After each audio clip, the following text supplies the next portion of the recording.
Hi, friends. Thank you for being here once again.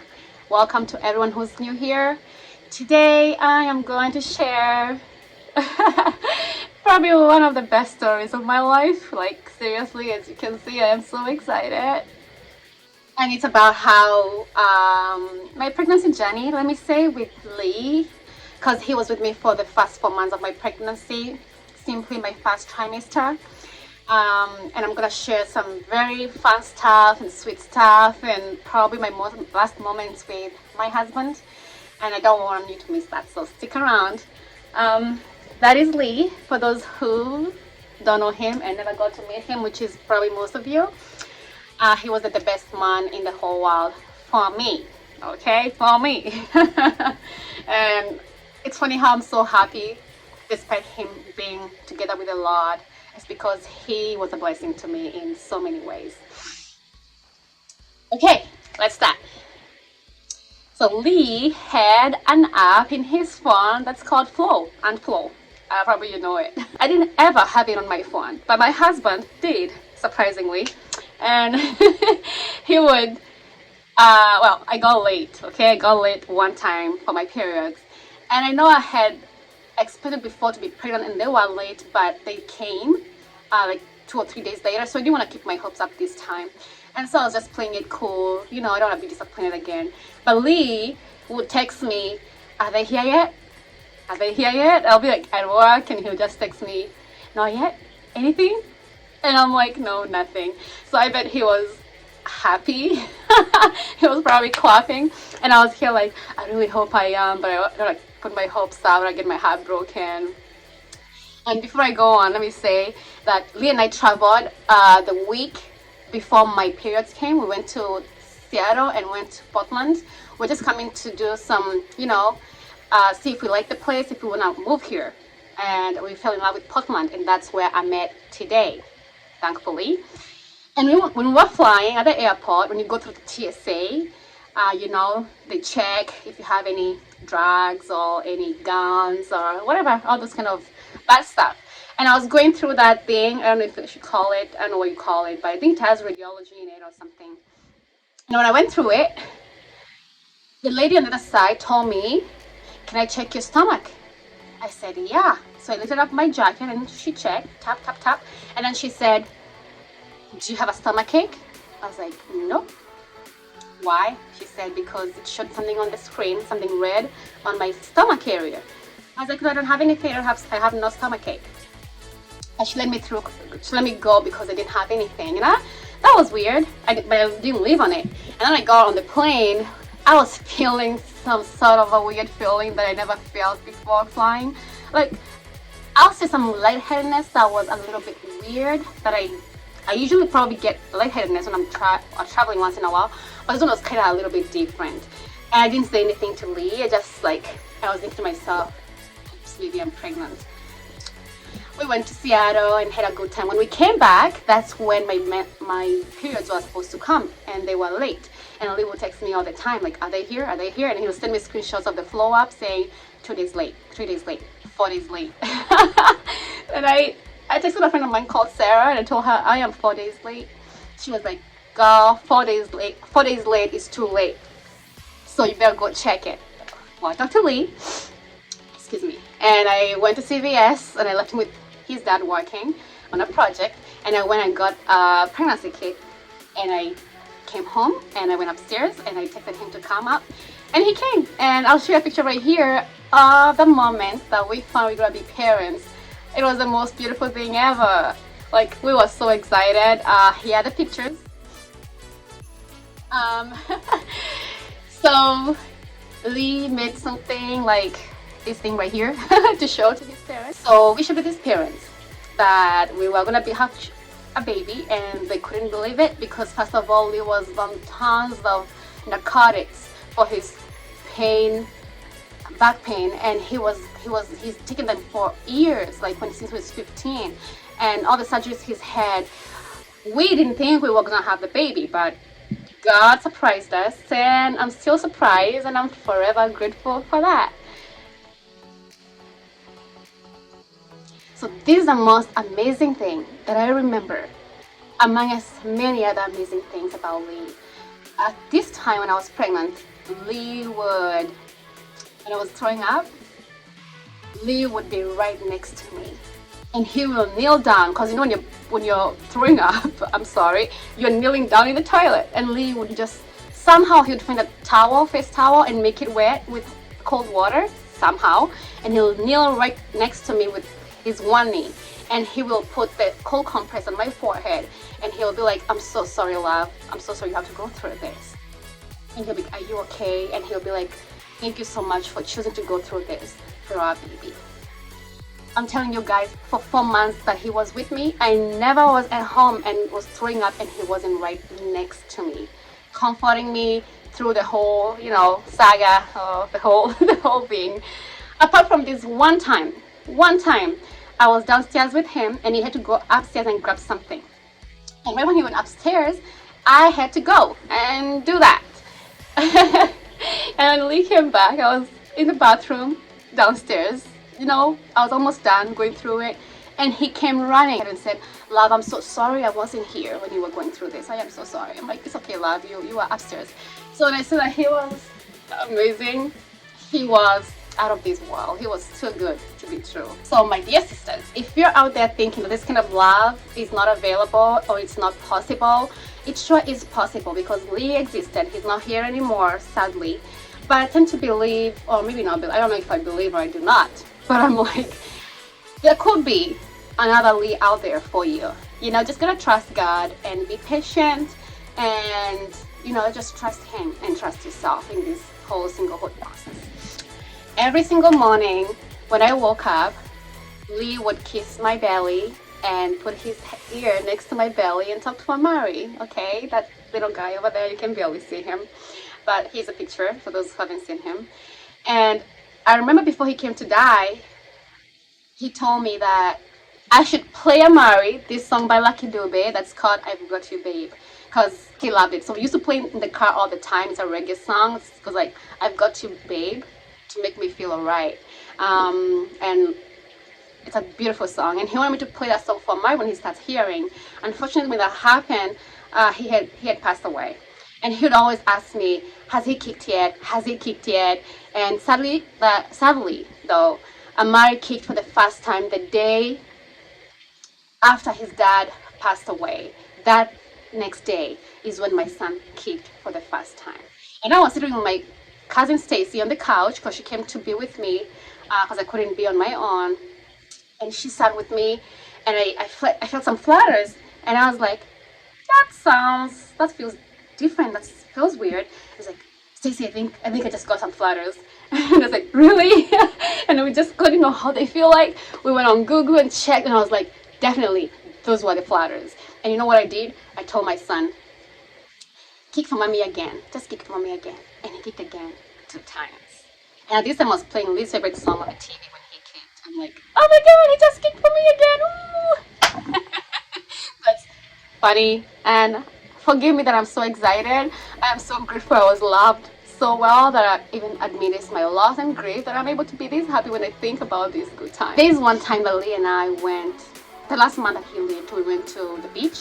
Like, we used to go to the beach a lot, and we went to a Little Creek beach and a Mission.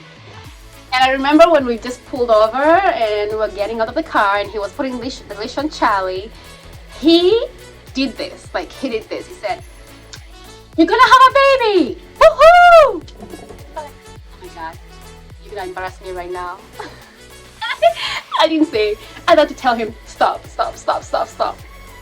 Then I thought, he's just happy. Let the guy be happy. Let him be happy. Let him express it. So I didn't say anything. And he went on to say, "We're gonna have a baby! Woohoo!" And the guy was in plumbing just close by, and this is in the parking lot. And the guy was like, "Congratulations! Woohoo! I have 3!" He was like, "Oh, really? Congratulations!" And I'm like, "Yeah, they're fun." And the guy went like, "They're gonna have a baby! Woohoo!" And then there's a couple of us who were passing by, and they were like, "Congratulations!" I was like, "Oh my goodness, this is not happening." But the guy was happy, and I'm so happy he was so excited about us having a baby. Okay. Also, there's this time Lee and I went to a sushi place. And I'm not a fan of sushi, but we went to this sushi place, and it was during COVID, like it was totally empty. And Lee tells the lady there she's pregnant, so she needs to have like well cooked fish. And she said, okay. So when we go through the menu, she shows us which ones have cooked fish, and when they bring when before they bring it, there's this lady who comes to ask us if we got our order in already, and Lee says yes. And my wife is pregnant, so we need it like really well cooked, like not raw fish.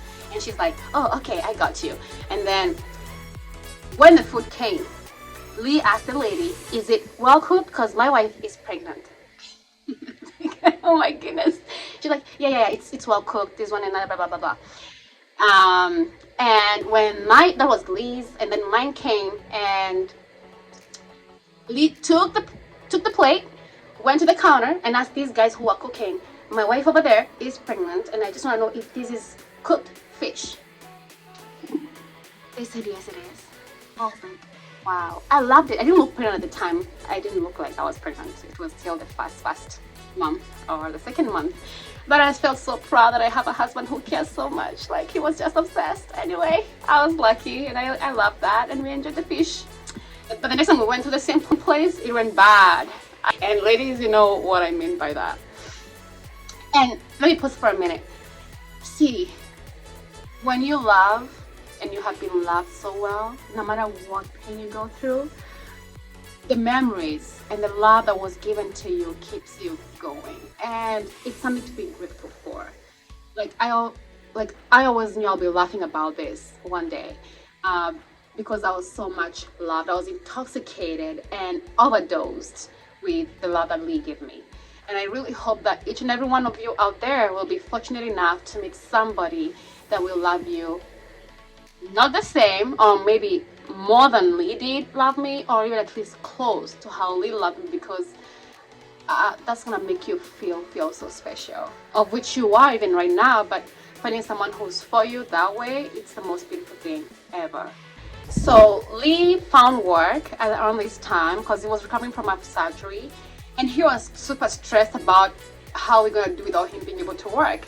And he found this full-time job with a company here down in Portland, but he could work remotely from home. And he really didn't know for sure if he could deliver.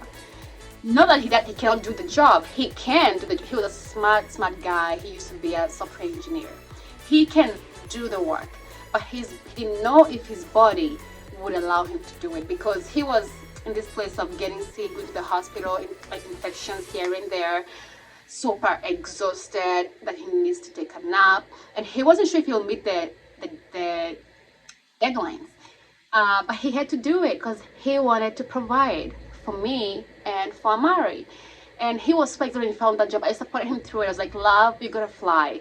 Do what you feel is gonna make you happy. If finding this job is gonna make you feel so good, then go find it. And we'll cross the bridge when we get there. When it gets hard and all that. And I remember the last week I spent with Lee, he died on a Thursday. So the Monday, Tuesday, Wednesday are the only 3 days that he got to work. So this was just onboarding, with a new company. And Lee would I was at home. I wasn't working at the time. I had stopped working, but I was going to go back. And I'll just lay in bed and watch my husband work and hear him talk. And I'm like, oh my God, he is so smart. Definitely I wasn't understanding what he was saying, because this is all the crap, computer stuff, And I was just so proud of him. And he would come every one of those days. These weird things that used to happen with Lee. He would come and give me a hug and tell me how he's so excited that he'll finally be able to take care of us. That he was so excited that he found this company that hired him anyways, even in this condition, and they believed in him, and he loved the people. He was like, these people are so rad. I just love them. And I was happy to see him that way. The problem is, my boobies used to hurt me, and he would hold me so tight and lift me up. And I'm like, wow, I'm hurting right now. Like, go slow. But my husband was on another frequency. He did not seem to understand I'm saying that you're pressing me too much. He did it over and over again. I was like, he doesn't hear. He's so happy for some reason. And then I remember he would, that whole week, all those 3 days, his last 3 days with me, he would tell me, I feel like I miss you so much. And he would hug me and kiss me. And like, I feel like I miss you so much. Every single day he would tell me like 10 times. And I'm like, this is a little weird. I felt he was on a different frequency as me. Because I don't understand. I've been home with you for a whole month. I haven't been working. So how do you feel like you miss me? I've been here with you every single day. We've been spending so much time together. And I noticed that he was on a different frequency than I was. And I just stayed there and just let him do his thing. And he would hold my hands and tell me, this was the day before he passed. He'd tell me, oh, I love your hands. I just love your hands. And I'm like, so my hand is like, I've been with you all this time. You've never said this about my hands. Like what has changed? And I asked him, I didn't tell him that this is my head because I'm just observing him. I just asked him, like, love, what's different with my hands? Is that the dark skin or what? He said, no, you just have these beautiful long fingers. I was like, okay. Anyway, it was just wonderful. But when he came to die, I felt like, oh my goodness, he probably had already gone. His spirit was not there. His body was present though, because how he was missing me and feeling like he's missing me when I'm right here, I do not understand. And all that. Unfortunately. I need for a fun thing to tell you before I leave. I don't want to leave these on a sad note. This is a confession. The last week that I spent with Lee, I went to the hospital on Monday because I had acid reflux, but I feel like a chest pain to me. It lasted for a long time. I still didn't know what exactly it was. I went to Hoag Hospital ER in Alvine. And before we left, my husband, by the way, let me just brag a little bit, had a terrible headache. So he would grab paper towels or napkins and wet them through the running cold water, and he would come and put them on my forehead. And he kept on going back to the tap, making it cold, putting it right here, going back. And he's sick. He's carrying this bag of antibiotics that he was having at the time because he was septic like two weeks before this time. And I felt so loved and cared for, and I just loved his dedication. But he saw some 2 blankets, baby swaddle blankets. Oh Lord. And Lee said he's taking them home for his child. And I'm like, love, they're not ours, they're at the hospital. They're like, yeah, they left them here and I like them, so I'm gonna take them for Mari. And that was, if he decides he's gonna do something, you can't stop him. I couldn't believe it. So when we were leaving, Lee puts them under the jacket right here. And it goes like this. I'm like, love, we can carry them like that. They're gonna see you are carrying something. Should I tell you this or not? Letting my husband leave with the blankets and someone knowing he's carrying the blankets that are not his, what do you do as a wife? So I told him, I had a beautiful blanket we had taken to the hospital, and I told him, let's wrap them on this blanket and I'll carry them. So we wrapped them and I carried the blanket right here and just left. And sorry guys, we stole those 2 sweater blankets. But the most beautiful thing about it, it's funny, it's that those are the only things that Lee got to leave for his son Amari. Those 2 blankets, and I value them so much. And I'm like, at least he got him something, even though he didn't buy it and he got it the wrong way. At least he got that for Mari. Well, he's not here anymore, so it's not gonna be a big thing. Not for him. Of course, he'd be happy about this. He loved being ornery. Like for every one of you who's listening, like it doesn't change anything. He's not here anymore, and Mari is about 1 year now. But guys, that's up to when Lee died, 4 months pregnant. I have another video coming after he died and how I maneuvered through my pregnancy. If you have any questions, ask me down below. Anything you want me to share, down below. And when I don't finish this on a bad note, so I won't share more about when Lee passed away. But I love you all. Thank you for being here. I'll see you sometime soon. Gosh, I'm so excited. Oh my goodness. Yeah, it's just love. It's love. Bye guys.